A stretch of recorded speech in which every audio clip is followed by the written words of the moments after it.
It's been a while since we talked about Gigastructures on the channel, but that has not stopped the development team from adding more insane items to the game. More specifically, their mod. We're going to be talking about things that may or may not eclipse the insanity of the Nickel Dyson beam this time around, and, well, considering it has been updated for 2.2, it means that alloys are now more of a thing, but also the new habitational system means that new arcologies and new districts have been added. Let's do a deep dive, shall we? Let's blow up some pops. Welcome to Gigastructures, the second coming. Now, I have talked about planetary rings at length in the past, and by itself, it's a cool idea. And of course, Gigastructures gives you the ability now to add these planetary rings. They're relatively cheap, only clocking in at about 6,500 alloys in total, as well as a little bit of energy, with an upkeep of 15 alloys a month, so be sure to have enough support for your economy. But still, it adds additional districts to your planets, which by itself may not seem to be all that useful, but if you're playing tall, every single building slot counts, and that right there is rather helpful. Also, it looks pretty badass, so that's a nice thing to have.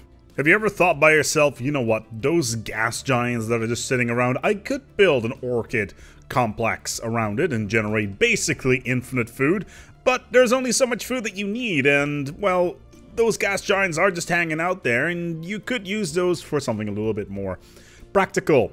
Introducing the Jovian Style gas giant habitat, where you stabilize the upper atmosphere of said gas giant and build a bunch of habitats there. For a mere 11,000 alloys and 10,000 energy, you too could be the owner of what is a Jovian Style colony. And of course, it has its own unique districts attached to it. It, of course, has its classic wind turbine array, which generates 12 energy per job, which is rather nice. Of course, your standard city districts. The gas pumping facility, because, of course, energy from exotic gases is difficult to come by in the game. So why not have a facility that generates 3 gas per pop?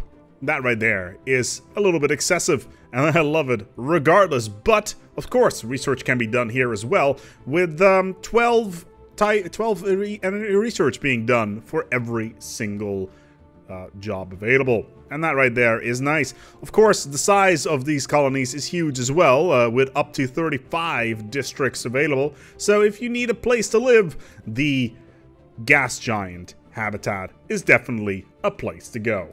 Speaking of science, of course we have our research worlds that we can build relatively easily by spamming a gigantic amount of research facilities, buildings on planets. However, there's better ways of using planetary services to generate research. Welcome to the Planetary Computer, a gigantic planet-size computer that will cost only 27,500 alloys and 25,000 energy. What does it actually do? Well, it generates yet another colonizable world with city districts, and on top of that, planetary computing nodes, which, well, it generates 5 researcher jobs. What do those researcher jobs do? Well, they generate 20 of each science per job. And that right there can get out of control very quickly, considering if you have, say, well, 20 of these, it means 100 jobs, which means a gigantic amount of research. Expensive, yes. Awesome, yes. Ridiculous, abso-friggin-lutely. There comes a time in a species' life cycle that where it starts to think, you know what? Ring worlds are cool. They use the resources of an entire solar system. They ring around an entire star. But it's just not enough space. I cannot have enough districts on this. What if we built some more rings around it? And some more. And some more. Until we have 28 districts worth of buildings. 28 districts with 50 district spots on each one. Does that sound like a good idea? Well, the developers of Gigastructures themselves thought this was a splendid idea.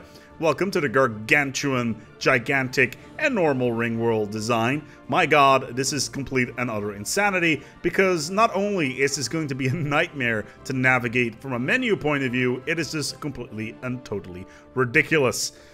4 rings around a star. How would the light even get on it? I don't know, and I don't care, but it's awesome regardless. It is incredibly expensive with 5,000 minerals per ring segment. You can do the math on your end there, and that's not including the setup stuff for the original Ringworld. And yeah, what are you going to end up with? A gigantic amount of district for your population. Hell, you could even run an entire empire off of this thing. That's how many stations there are. You can fit comfortably trillions of pops on this. And that right there is something to be proud of. Of course, if the Unbidden find this system and they're like, hey, that seems like a tasty morsel, well, good luck with that. On top of that, you could probably turn this into a ridiculous little fortress system as well, because nobody is going to siege down every single habitable section when each and one of them has a FTL inhibitor on there. Takes some time to build, takes an enormous amount of micromanaging to actually set it up and have population going on it, but once you have it, you are never going to need any food or energy ever again. This thing cranks out so much more than even a Dyson sphere. It is not even funny. Now, your fleet is your mainstay. It is the #1 thing that you want to use in case of any sort of engagement. But sometimes you want to think a little bit larger. There is a moon up there. It's orbiting the planet.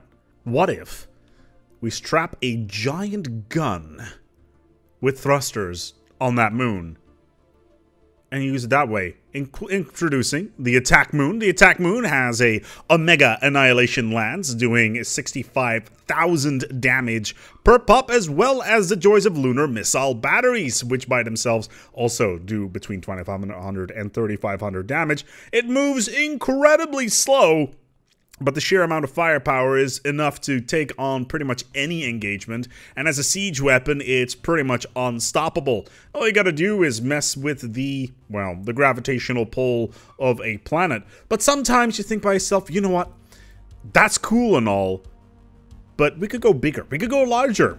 Introducing the Behemoth Planet Craft, one of the most expensive things in the mod, and that by itself is something to think about. It almost costs 150,000 alloys, and you will need multiple pieces of storage facilities to get enough alloys in store to begin with. And on top of that, it has the wonderful Omega Eraser Beam, which does 400,000 damage per shot and can effectively take on multiple fleets at once, all by itself. Does it have planetary missile batteries? You betcha. 8,000 damage per shot. Oh boy, that right there is properly insane. Of course, it's got a full array of XL weapons, normal missiles, attack craft, siege weapons, and whatnot, and more shields as well as armor than you can poke a stick at.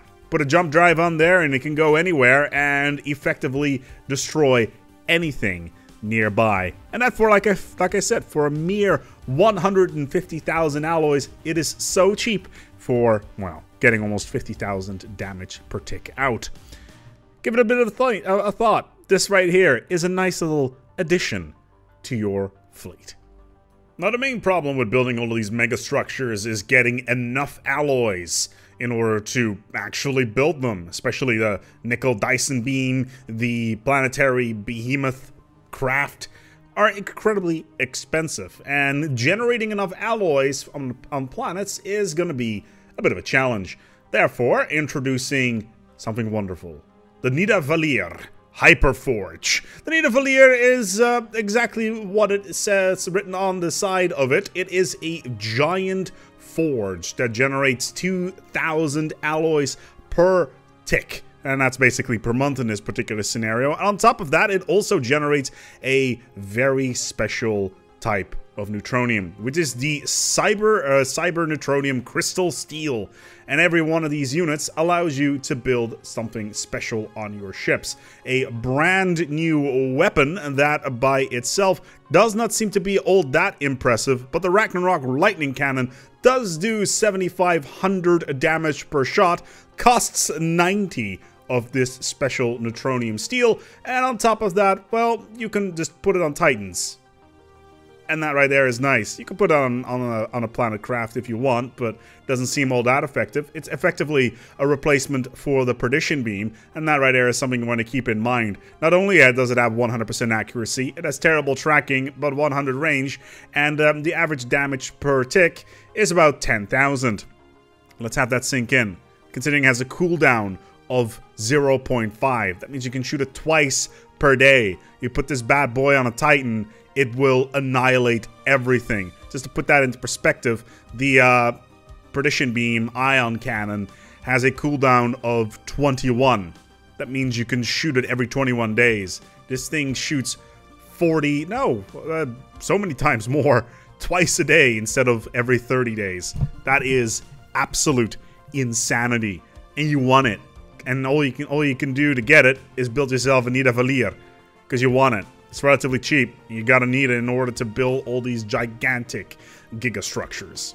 And there you have it, some of the new stuff that is available in Gigastructural Engineering. This is all on top of the stuff that we've already talked about in the past. Sterile lifters, planetary mining facilities, facilities that basically are Matryoshka brains in space, because that's where they belong, and much more. I highly recommend anybody who likes Stellaris and likes ridiculous stuff to go download this mod. The link for it is in the description below, and have a fun time with it. And maybe I'll do a new series on it. Maybe Trevor will return.